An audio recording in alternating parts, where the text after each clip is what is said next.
Guys, तो आज हम इस वीडियो में जानेंगे कि प्रोग्रामर एग्ज़ाम की कट ऑफ क्या रहने वाली है।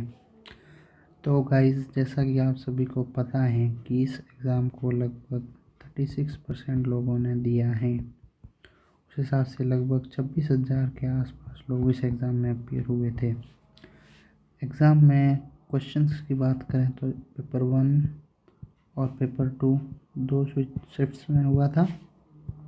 पेपर 1 में 25 क्वेश्चन हैं वो जीके के आए थे, 15 क्वेश्चन रीजनिंग के थे। इसके अलावा जो 60 क्वेश्चन थे वो DBMS और कंप्यूटर नेटवर्क से थे। और जो पेपर सेकंड था वो पूरे 100 क्वेश्चन हैं वो हमारे कंप्यूटर साइंस पार्ट से था। अब गाइस, बात की जाए अगर इस एग्ज़ाम के कट ऑफ पर्सपेक्टिव से, तो बहुत लोगों का मानना है कि इसकी कट ऑफ 140 प्लस है वो जनरल के लिए जाने वाली है और 138 के आसपास OBC वगैरह के लिए। लेकिन जहाँ तक मेरा मानना है गाइस कि ये जो सारी चीज़ें हैं वो गलत है। कट ऑफ है वो मैं आपको एक आइडिया दे रहा हूँ, जनरल उस हिसाब से जाने वाली है। मेरा जो आइडिया है वो इस चीज़ पे डिपेंड करता है कि जीके और एक्चुअल CS के क्वेश्चन कितने कितने आए हैं। तो मेरा ये आइडिया है कि अगर टोटल दोनों पेपर में 100+100 मानो क्वेश्चन, उनमें से 25 क्वेश्चन तो जीके के, और जीके के जो क्वेश्चन थे वो करंट लेवल से ज़्यादा थे, करंट अफेयर्स से। 5 क्वेश्चन मान लो कि वो क्वेश्चन नॉर्मल जनरल साइंस से थे, जो जनरल जीके होता है उससे। तो बीचे बच्चे 20 क्वेश्चन तो आप मान लो कि जो बंदा RS की सीरियसली प्रिपरेशन कर रहा था उसी के सॉल्व होंगे। तो RS की ऐसे कोई प्रिपरेशन कर नहीं रहा था जो प्रोग्रामर की कर रहा था, तो उसके जो कंप्यूटर वाला पार्ट है उसमें कहीं ना कहीं माइनस पॉइंट रहता। तो हम मान के चल रहे हैं कि टोटल क्वेश्चन है वो कंपटीशन के 180 होंगे। वो 180 में अगर हम 90% भी एक्यूरेसी माने किसी भी बंदे की, तो लगभग 162 नंबर के चांस बनते हैं जो कि किसी टॉपर के हो सकते हैं। ठीक है, तो उनमें से मैं मान के चल रहा हूँ कि 162 में से जो रेंज 20% मान के चलो, जो कि लेस कट ऑफ होगी किसकी,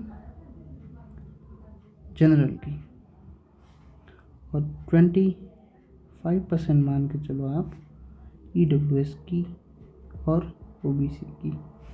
उसके बाद में 30 SC की, 35% ST की, यानी कि 162 माइनस 25%, 162 माइनस 35%,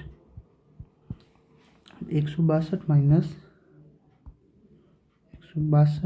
माइनस 20% करें हम, तो ये लगभग 16 दूनी 32 मान लो आप, लगभग 130 नंबर हैं। तो ये कट ऑफ है वो जनरल की जाना। इसमें 20% हम देखेंगे कटाएंगे तो लगभग 130 नंबर कट ऑफ हैं वो मेरे हिसाब से जनरल की जाने वाली है।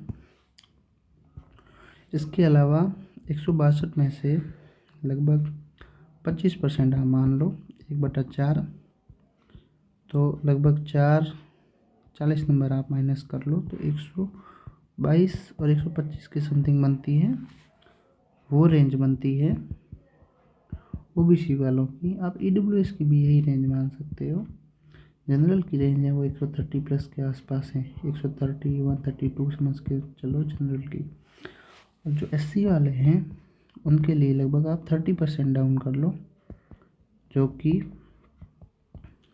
लगभग 50 नंबर माइनस कर लो आप, 118 के आसपास या 115 के आसपास मान के चलो कि SC की कट ऑफ रहने वाली है। और ST की कट ऑफ है वो आप 105 से 110 के बीच में मान के चलो। ये है वो एक्चुअली रफ आइडिया है मेरा 25 क्वेश्चन जीके को और 90% है वो एक्यूरेसी मानते हुए। इसके अलावा हो सकता है कि कट ऑफ वेरी भी कर जाए, लेकिन मुझे लग रहा है कि बहुत सारे लोग ऐसे हैं जिनके सिली मिस्टेक हुई है। भले वो कितना भी प्रिपरेशन कर रहा हो, उस बंदे के मिनिमम 10 से 15 क्वेश्चन में सिली मिस्टेक हुई है। भले वो क्वेश्चन रीडिंग करने से हुई हो, भले आंसर पता होते हुए भी उसने ऑप्शन ए की जगह ऑप्शन बी भर दिया हो। ऐसे बहुत सारे क्वेश्चन होंगे, 100% कोई एक्यूरेसी नहीं रखता है। ऐसी सिली मिस्टेक्स हैं वो हर एक एग्ज़ाम्स में होती रहती हैं, इस एग्ज़ाम्स में भी हुई है। तो ये है वो मेरे तरफ से एक रफ़ आइडिया है जो आप ले सकते हो कि आने वाले टाइम में आपको इसके आसपास है वो कट ऑफ दिख सकती है। इसके अलावा बाकी आप वो खुद पर देखिए कि किस हिसाब से कट ऑफ रहती है। वो तो अब RPSC डिसाइड करेगा कि कब है वो इससे रिलेटेड आने वाला है रिज़ल्ट।